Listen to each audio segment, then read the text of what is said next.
जय हिंद दोस्तों, आपका हार्दिक स्वागत है आपके अपने चैनल दयालपुर में। आपके लिए लेकर आए हैं दोस्तों करंट अफेयर के कुछ मोस्ट इंपोर्टेंट क्वेश्चन। और दोस्तों चैनल पर पहली बार आए हों तो चैनल को सब्सक्राइब कर लें, बेल आइकन प्रेस कर लें ताकि आने वाली क्लास का नोटिफिकेशन मिले आपको सबसे पहले। और दोस्तों क्लास अच्छी लगे तो अपने दोस्तों में जरूर शेयर करें। और इससे पहले की क्लास आपने ना देखी हो तो हमारी प्लेलिस्ट से जाकर इससे पहले की क्लास देख सकते हैं।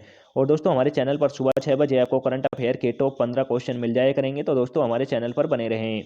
इसके साथ चलते हैं दोस्तों आज की क्लास के पहले प्रश्न की ओर। जैसे कि आज की क्लास का पहला प्रश्न है, किस राज्य सरकार ने उच्च जातियों के लिए सामान्य श्रेणी आयोग की स्थापना की है। तो दोस्तों बताना है किस राज्य की सरकार ने उच्च जातियों के लोगों के लिए सामान्य श्रेणी के लोगों में रखने की स्थापना की है। तो दोस्तों यह की है हिमाचल प्रदेश की सरकार ने। यह हिमाचल प्रदेश की सरकार ने किया है। तो दोस्तों ऐसा करने वाला पहला राज्य हिमाचल प्रदेश बन जाता है। तो इसलिए यह क्वेश्चन वेरी इंपॉर्टेंट बन जाता है, इसे डबल स्टार लगाकर नोट करें। और दोस्तों अब इन सभी राज्यों की राजधानी बता देता हूं, नोट कर लें। आंध्र प्रदेश की राजधानी दोस्तों हैदराबाद है। उत्तर प्रदेश की राजधानी लखनऊ है। अरुणाचल प्रदेश की राजधानी ईटानगर है। हिमाचल प्रदेश की राजधानी शिमला है। मध्य प्रदेश की राजधानी भोपाल है। तो दोस्तों इन सभी की राजधानी नोट कर ली होंगी और इसका right answer option number D हो जाता है। इसके साथ चलते हैं अगले प्रश्न की ओर। जैसे कि अगला प्रश्न है, कर्नाटक सरकार ने उद्यमिता और युवा रोजगार में सुधार के लिए राज्य स्तर पहल कोड उन्नति के हिस्से के रूप में किस संगठन के साथ एक समझौते पत्र पर हस्ताक्षर किए हैं। तो दोस्तों यह किए हैं कर्नाटक सरकार ने संयुक्त राष्ट्र विकास कार्यक्रम के पत्र पर हस्ताक्षर किए हैं। तो दोस्तों इसका right answer option number B हो जाता है। और दोस्तों यह कर्नाटक सरकार ने उद्यमिता और युवा रोजगार दिलाने के लिए किया है। तो यह भी दोस्तों इम्पोर्टेंट हो जाता है, इसे भी स्टार लगाकर नोट करें। इसी साथ चलते हैं अगले प्रश्न की ओर। जैसे कि अगला प्रश्न है, 700 पंजीकृत ईबीएस के साथ एक कौन सा राज्य शीर्ष पर है। तो दोस्तों बताना है 255 700 पंजीकृत ईबीएस के साथ कौन सा राज्य शीर्ष पर है। तो दोस्तों इसमें शीर्ष पर है उत्तर प्रदेश। इसमें शीर्ष स्थान हासिल किया है उत्तर प्रदेश ने। तो दोस्तों इसका right answer option number D हो जाता है। और दोस्तों अभी इन सभी राज्यों की राजधानी बता दूं, नोट कर लें। गुजरात की गांधीनगर है। कर्नाटक की बेंगलोर है। तमिलनाडु की चेन्नई है। उत्तर प्रदेश की लखनऊ है। और दोस्तों पंजाब की चंडीगढ़ है। इन सभी की राज्यों की राजधानी इंपॉर्टेंट है, नोट जरूर कर लें। इसके साथ चलते हैं अगले प्रश्न की ओर। जैसे कि अगला प्रश्न है, वैश्विक स्वास्थ्य सुरक्षा सूचकांक 2021 में भारत की रैंक क्या है। तो दोस्तों वैश्विक स्वास्थ्य सुरक्षा में भारत की रैंक क्या है यह बताना है। तो दोस्तों इसमें भारत की रैंक है 66। इसमें भारत की रैंक 66 है। तो दोस्तों इसका right answer option number C हो जाएगा। इसी के साथ चलते हैं अगले प्रश्न की ओर। जैसे कि अगला प्रश्न है, भारत को 2022-23 के लिए अंतर्राष्ट्रीय समुद्री संगठन परिषद के फिर से चुना गया है। तो दोस्तों अंतर्राष्ट्रीय समुद्री संगठन का मुख्यालय कहाँ है यह बताना है। तो दोस्तों अंतर्राष्ट्रीय समुद्री संगठन का मुख्यालय किस जगह पर है यह बताना है। तो दोस्तों यह है लंदन यूनाइटेड किंगडम में। लंदन यूनाइटेड किंगडम में है। तो दोस्तों इसका right answer option number D हो जाएगा। और दोस्तों यह वेरी इंपॉर्टेंट क्वेश्चन हो जाएगा, इसे भी स्टार लगाकर नोट करें। इसके साथ चलते हैं अगले प्रश्न की ओर। जैसे कि अगला प्रश्न है, कौन सा देश 4.5 दिन के कार्य सप्ताह में कार्य संक्रमण करने वाला पहला देश बन गया है।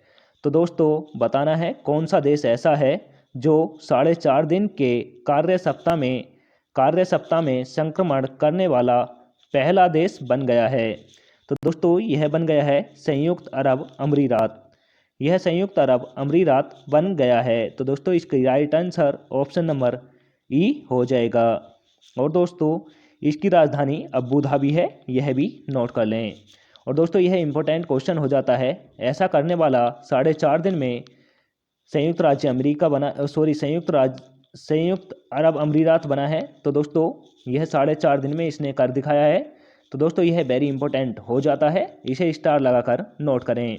इसी साथ चलते हैं अगले प्रश्न की ओर, जैसे कि अगला प्रश्न है pan India door step pan India door step bill भुगतान सेवा की सुविधा के लिए किस भुगतान बैंक ने NPCI Bharat bill pay limited के साथ भागीदारी की है?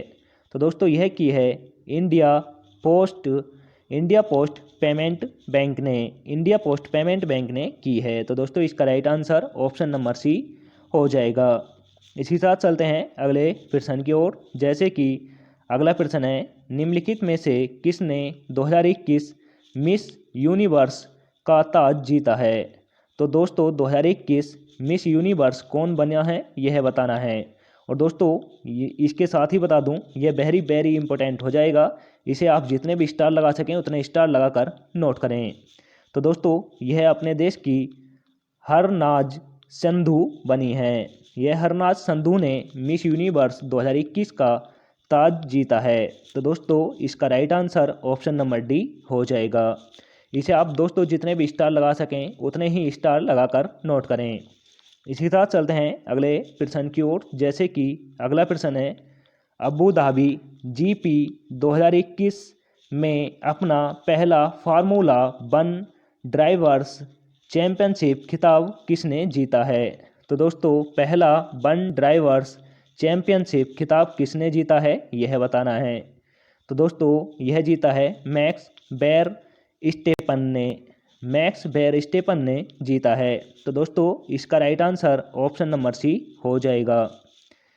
इसी साथ चलते हैं अगले प्रश्न की ओर, जैसे कि अगला प्रश्न है भारत ने एशियाई रोइंग चैंपियनशिप में 2 स्वर्ण पदक 4 रजत पदक सहित कुल 6 पदक जीते हैं। एशियाई रोइंग चैंपियनशिप 2021 डैश में आयोजित किया गया है। तो दोस्तों एशियाई रोइंग चैंपियनशिप 2021 कहाँ पर आयोजित हुआ है यह बताना है। तो दोस्तों यह हुआ है थाईलैंड में, यह थाईलैंड में हुआ है। तो इसका right answer option number B हो जाएगा। और दोस्तों इसमें भारत ने 2 स्वर्ण पदक और दोस्तों 4 रजत पदक जीते हैं, यह भी नोट कर लें। इसी साथ चलते हैं अगले प्रश्न की ओर, जैसे कि अगला प्रश्न है भारत में हर साल डैश को राष्ट्रीय ऊर्जा संरक्षण दिवस मनाया जाता है? तो दोस्तों बताना है भारत में हर साल किस दिन राष्ट्रीय ऊर्जा संरक्षण दिवस के रूप में मनाया जाता है? तो दोस्तों यह मनाया जाता है 14 दिसंबर को। 14 दिसंबर को राष्ट्रीय ऊर्जा संरक्षण दिवस के रूप में मनाया जाता है। तो इसका right answer option number A हो जाएगा। इसी साथ चलते हैं अगले प्रश्न की ओर, जैसे कि अगला प्रश्न है हाल ही में श्री काशी विश्वनाथ धाम परियोजना के चरण 1 में हिस्से के रूप में कितने भवन का उद्घाटन किया गया है? तो दोस्तों काशी विश्वनाथ धाम पर पहले चरण में कितने भवनों का उद्घाटन हुआ है यह बताना है। तो दोस्तों यह हुआ है 23 भवनों का। यहाँ पर 23 भवनों का पहले चरण में उद्घाटन हुआ है। इसका राइट आंसर ऑप्शन नंबर ई हो जाएगा। इसी के साथ चलते हैं अगले प्रश्न की ओर, जैसे कि अगला प्रश्न है एन राइन्स कौन थी जिनका हाल ही में निधन हो गया है? तो दोस्तों एन राइन्स कौन थी यह बताना है। इनका हाल ही में निधन हो गया है। तो दोस्तों यह एक लेखक थी, यह एक लेखिका थी। तो दोस्तों इसका right answer option number B हो जाएगा। इसी तरह चलते हैं अगले प्रश्न की ओर, जैसे कि आज की क्लास का लास्ट क्वेश्चन है और दोस्तों इसके बाद आपको टेस्ट का क्वेश्चन कराया जाएगा। तो दोस्तों पहला लास्ट क्वेश्चन है वैश्विक स्वास्थ्य सुरक्षा सूचकांक 2021 में कौन देश शीर्ष पर रहा है? तो दोस्तों यह रहा है यूएसए वैश्विक स्वास्थ्य सुरक्षा सूचकांक 2021 में शीर्ष पर रहा है। तो इसका right answer option number D हो जाएगा। और दोस्तों इसे स्टार लगाकर नोट करें, यह वेरी इंपॉर्टेंट हो जाएगा। और दोस्तों इस सूचकांक में भारत का 66वां स्थान है, यह भी नोट कर लें। अब चलते हैं दोस्तों टेस्ट वाले क्वेश्चन की ओर, जैसे कि क्वेश्चन है किस राज्य के मुख्यमंत्री ने दूध मूल्य प्रोत्साहन योजना शुरू की है? तो दोस्तों किस राज्य के मुख्यमंत्री ने दूध मूल्य प्रोत्साहन योजना शुरू की थी, यह बताना है। तो दोस्तों यह की थी उत्तराखंड के मुख्यमंत्री जी ने, यह उत्तराखंड के मुख्यमंत्री ने की थी। तो दोस्तों इसका right answer option number C था। अब दोस्तों इन सभी राज्यों की राजधानी बता दूं, नोट कर लें। नागालैंड की राजधानी कोहिमा है, सिक्किम की राजधानी गंगटोक है, उत्तराखंड की राजधानी बेंगलोर है, पश्चिमी बंगाल की राजधानी कोलकाता है, उत्तर प्रदेश की राजधानी लखनऊ है। अब चलते हैं दोस्तों जो टेस्ट के लिए क्वेश्चन दिया जाता है उस क्वेश्चन की ओर। जैसे कि यह क्वेश्चन है, पर्यटन को बढ़ावा देने के लिए किस राज्य या केंद्र शासित प्रदेश में पहला आहार बाल महोत्सव आयोजित किया गया है। दोस्तों इसका आंसर आपको कमेंट करके बताना है। इसके ऑप्शन नंबर ए में दे रखा है Himachal Pradesh, option number B में दे रखा है छत्तीसगढ़, ऑप्शन नंबर सी में दे रखा है जम्मू और कश्मीर, ऑप्शन नंबर डी में दे रखा है पुदुचेरी, ऑप्शन नंबर ई में दे रखा है लद्दाख। तो दोस्तों इसका आंसर आपको कमेंट करके बताना है। आज की क्लास यहीं पर समाप्त होती है। क्लास कैसी लगी यह भी कमेंट करके बताएं, और दोस्तों क्लास अच्छी लगी हो तो अपने दोस्तों में ज़रूर शेयर करें। चैनल पर पहली बार आए हों तो चैनल को सब्सक्राइब कर लें, बेल आइकन प्रेस कर लें ताकि आने वाली क्लास का नोटिफिकेशन मिले आपको सबसे पहले। मिलते हैं दोस्तों नेक्स्ट क्लास के साथ। जय हिंद, वंदे मातरम।